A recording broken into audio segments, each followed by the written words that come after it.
Soy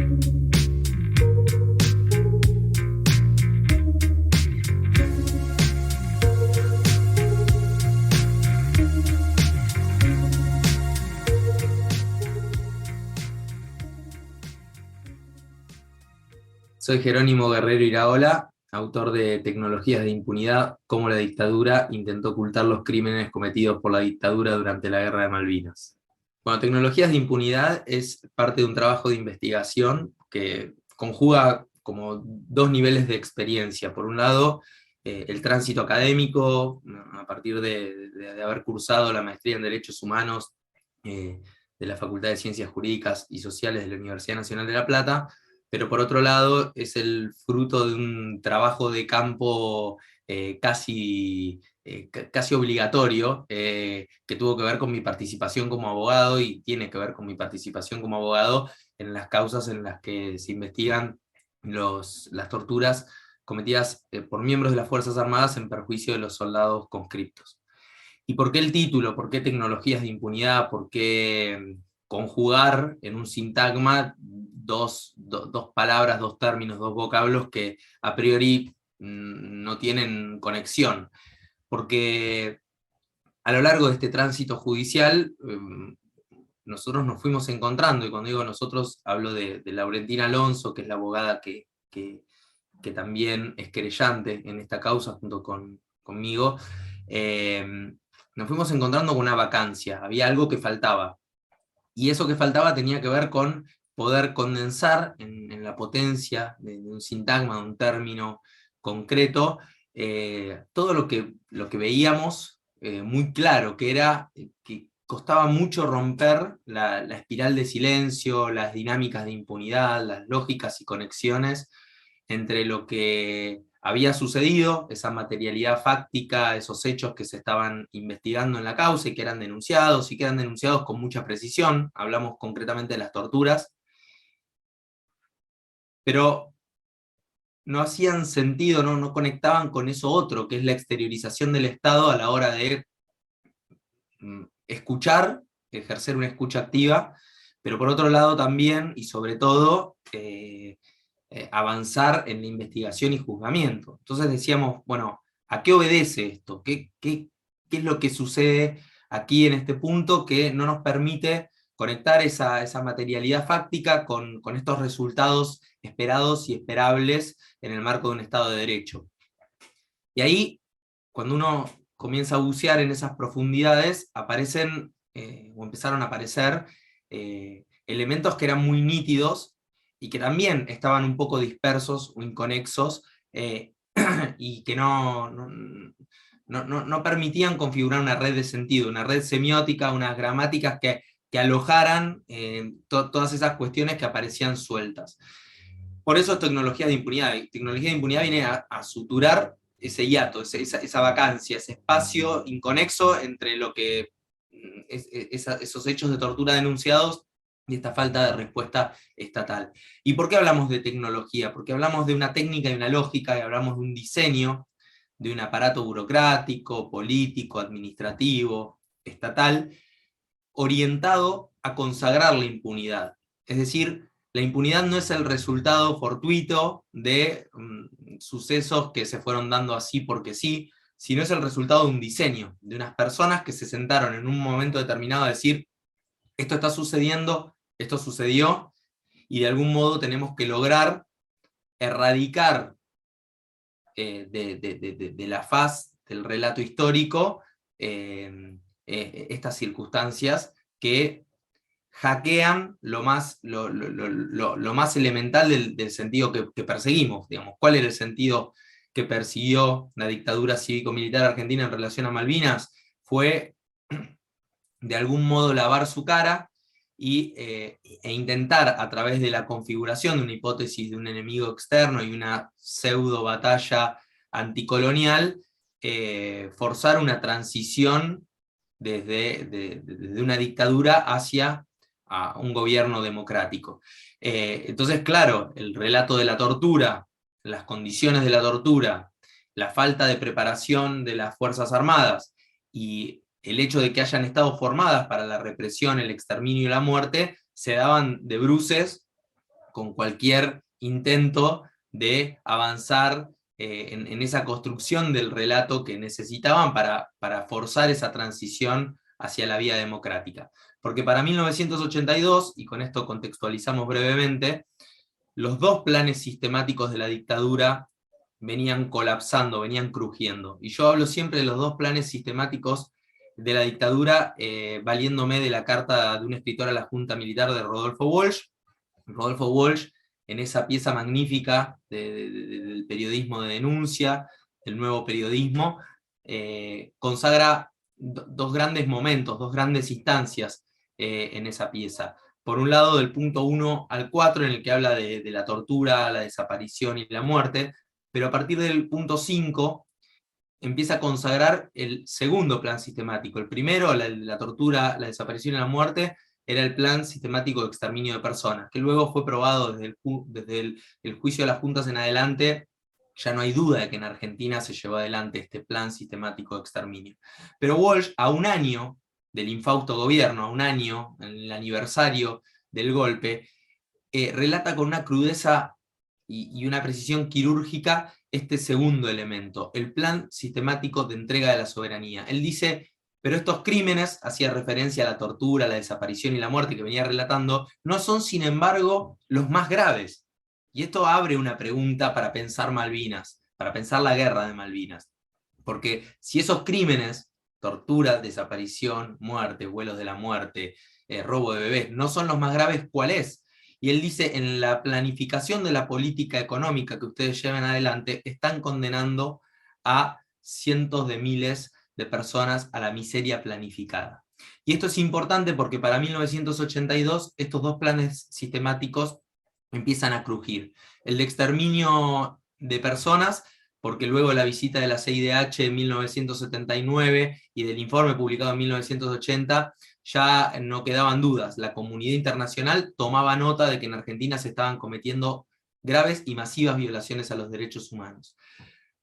Pero para 1982 el plan sistemático de entrega de la soberanía, que consistió también en el desguace del modelo industrialista argentino, del modelo de sustitución de importaciones y de el desarrollo de la industrialización argentina, entre otras cuestiones, también colapsaba. La marcha de Pan, Paz y Trabajo, que se da unos días antes de la declaración de guerra por parte de Leopoldo Fortunato Galtieri, nos habla de que los sectores que aún quedaban con algún grado de organización social en nuestra sociedad se enfrentan a la dinámica de lo que intentó instaurar la pata civil del golpe. Las Fuerzas Armadas fueron justamente el brazo armado de un diseño de Estado oligárquico que intentó ser impuesto por la pata civil del golpe, que era este Estado oligárquico de unos pocos para unos pocos. Estos dos modelos crujen, y Malvinas es esto, es la hipótesis configurada por la Junta para transicionar hacia un gobierno democrático. De Gaulle. Galtieri soñó en algún punto con convertirse en un De Gaulle, en proclamar una Argentina libre, obviamente dejando o intentando velar todas las atrocidades en materia de violación a los derechos humanos y los crímenes económicos, los crímenes civiles que venían cometiendo desde 1976. Y por eso se configuran estas tecnologías, porque las Fuerzas Armadas estaban formadas para la tortura, la desaparición y la muerte, para el genocidio. Así habían sido formadas en la Escuela de las Américas a partir de la doctrina de la seguridad nacional. Estaban preparadas para reprimir lo que regionalmente se había caracterizado como el enemigo interno, que eran los compañeros y compañeras que de algún modo expresaban alguna resistencia a lo que la pata civil de la dictadura intentaba instalar. Y en esa lógica fueron a Malvinas, con esa lógica. Digamos. Fueron a hacer lo que sabían hacer, no estaban formadas ni preparadas para la defensa, no estaban instruidas para llevar adelante acciones bélicas de corte ni táctico ni estratégico, sino que estaban formadas para otra cosa, e hicieron ni más ni menos que aquello para lo que estaban formadas.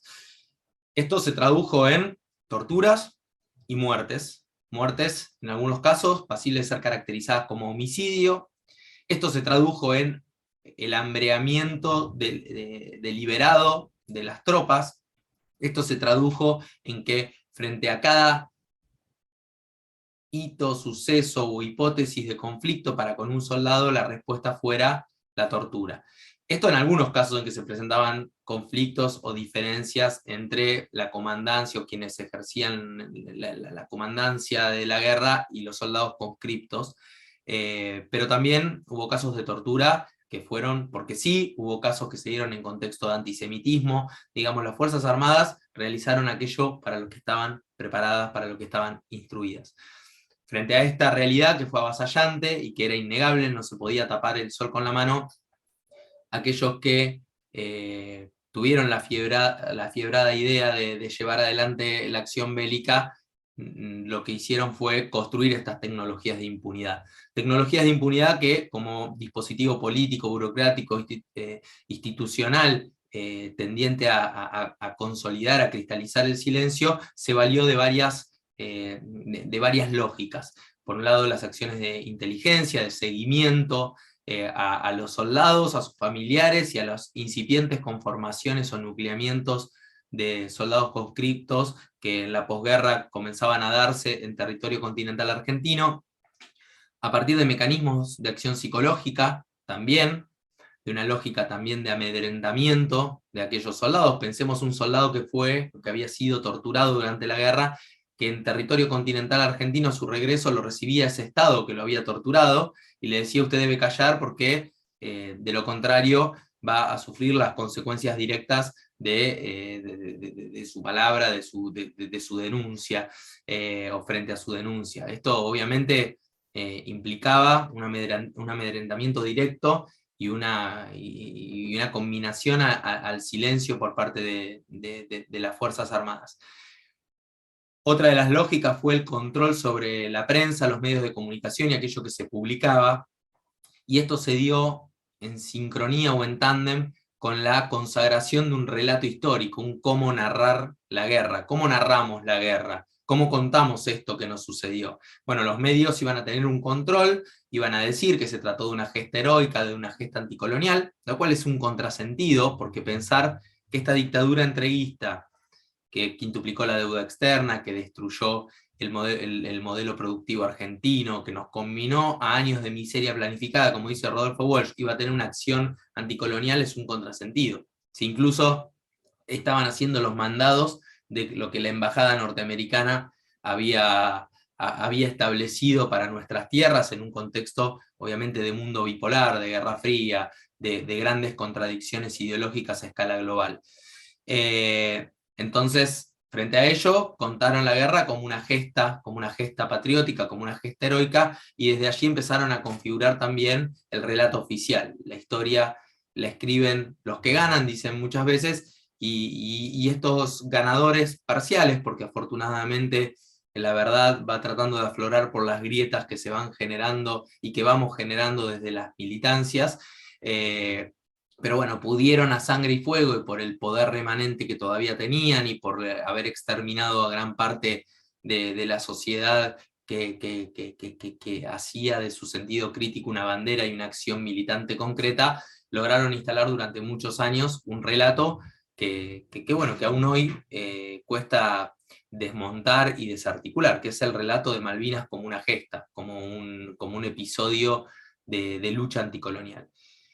Esto son las tecnologías de impunidad. Cada vez que a 40 años de iniciada y finalizada la guerra de Malvinas, nos encontramos con una voz oficial celebrando o de alguna manera conmemorando, pero desde una posición de celebración y orgullo casi chauvinista, la guerra, están operando las tecnologías de impunidad. Cada vez que un juez o una jueza le da la espalda a un soldado conscripto que fue violentamente y cruelmente torturado, bueno, estamos viendo las tecnologías de impunidad en acción. Cada vez que alguien dice, bueno, pero investigar los crímenes cometidos en Malvinas es desmalvinizar o hacerle el juego al Reino Unido, estamos viendo cómo operan, cómo se hacen carne, cómo se hacen cuerpo, cómo toman volumen las tecnologías de impunidad. Cada vez que se revictimiza a un soldado vulnerado en sus derechos elementales, están operando esos diseños precisamente establecidos, dispuestos y creados por la dictadura. Con lo cual, Tecnologías de Impunidad responde como estudio, como propuesta de lectura y de abordaje a esta necesidad inicial que era, bueno, ¿por qué nos cuesta tanto avanzar en el plano de la justicia? Y intenta responder esa pregunta desde la tradición de los derechos humanos, desde la tradición de estudiar las acciones del Estado y de ver cómo, de alguna forma, poner freno al silencio, al oscurantismo, y alentar la consagración plena del derecho a la verdad, para terminar en una consagración plena de la memoria, la verdad, la justicia, la democracia, la soberanía y la paz, que son los pilares fundamentales que desde el Centro de Excombatientes Islas Malvinas La Plata, que me prohijó y me abrazó en este tránsito, hemos construido como pilares elementales de nuestra lucha.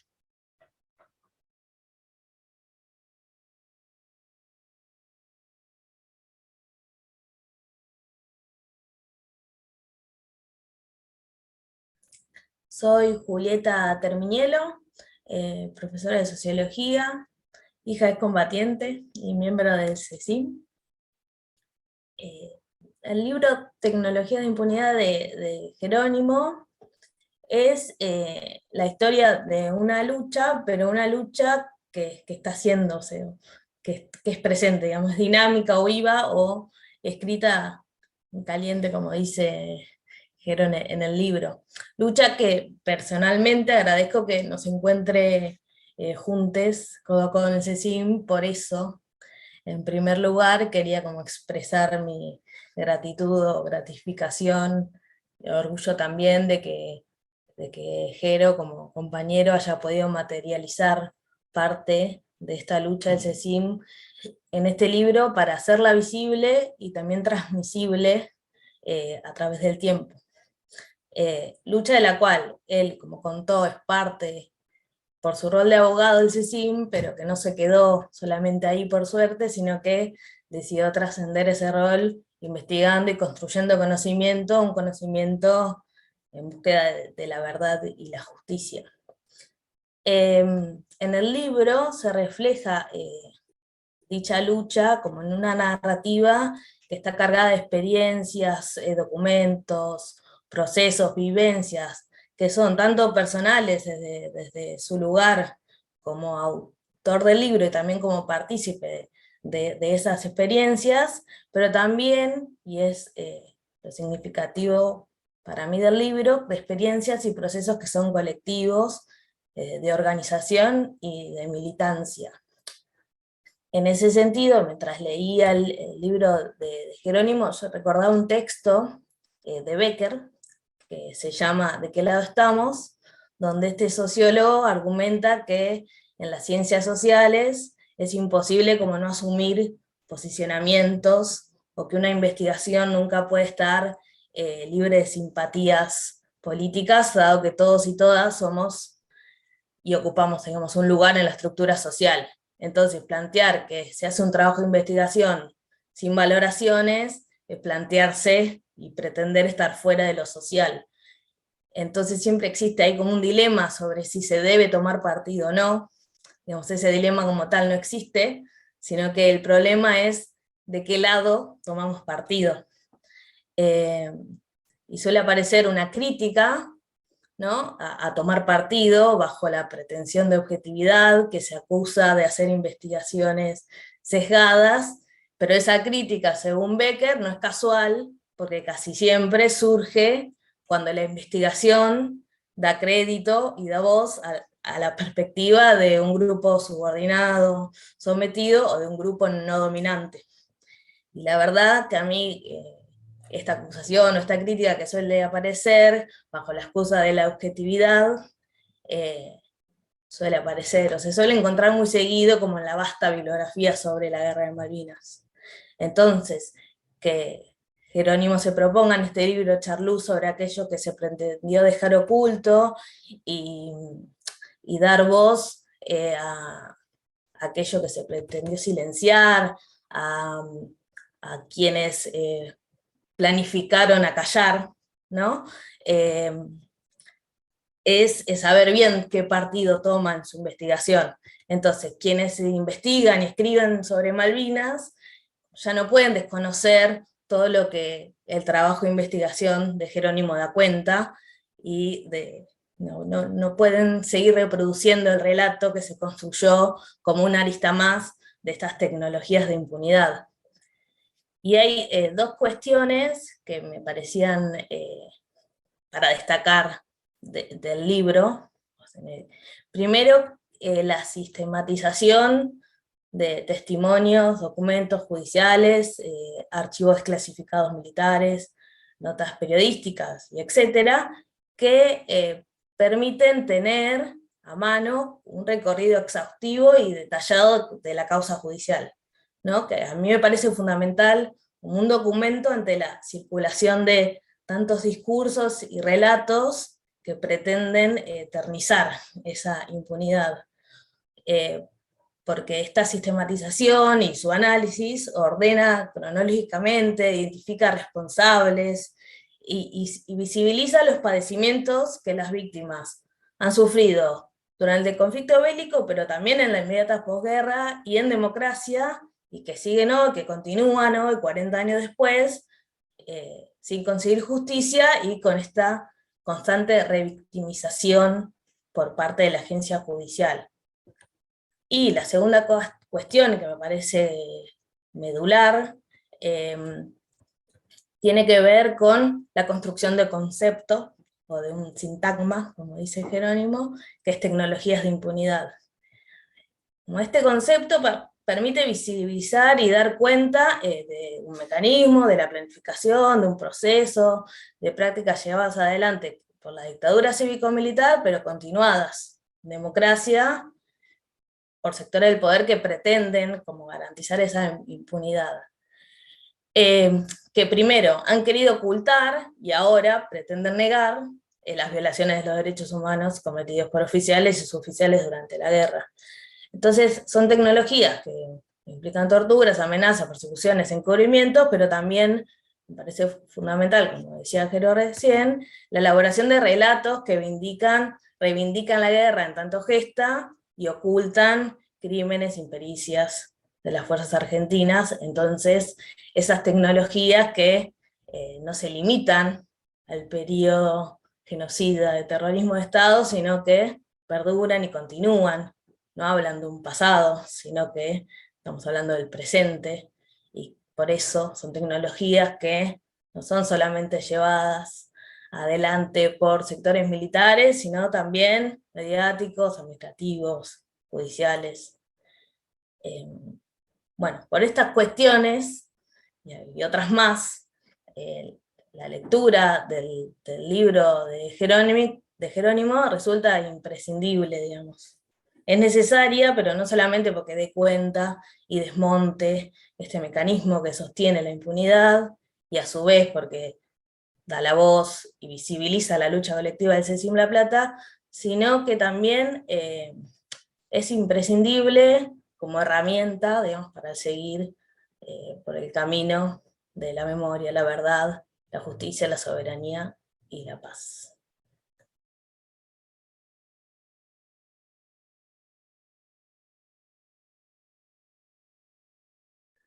Los aviones llegan y salen de la base militar del Malvinas, no hay otro aeropuerto. Es una base militar enorme, tiene más efectivos militares que pobladores de la